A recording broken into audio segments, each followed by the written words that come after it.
Welcome to Luca and Miguel. Enjoy the video. In this video, I will show how to add a Mailchimp pop-up in WordPress. First, log into your Mailchimp account.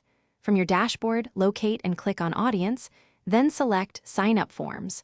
Next, choose the Subscriber pop-up option to start building your form.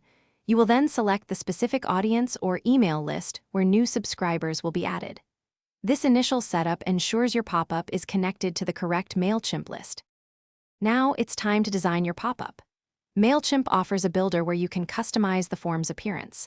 Adjust the layout, choose your brand's colors, select appropriate fonts, and even add images.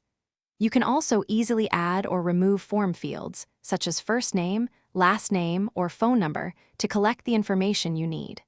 Finally, configure display settings like the overlay opacity and where the pop-up appears on the screen.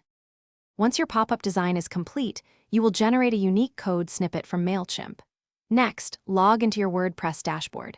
To easily add the code, install a plugin like Insert Headers and Footers. After activating the plugin, navigate to its settings.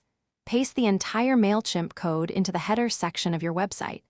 This crucial step embeds the pop-up functionality directly into your WordPress site, making it visible to visitors.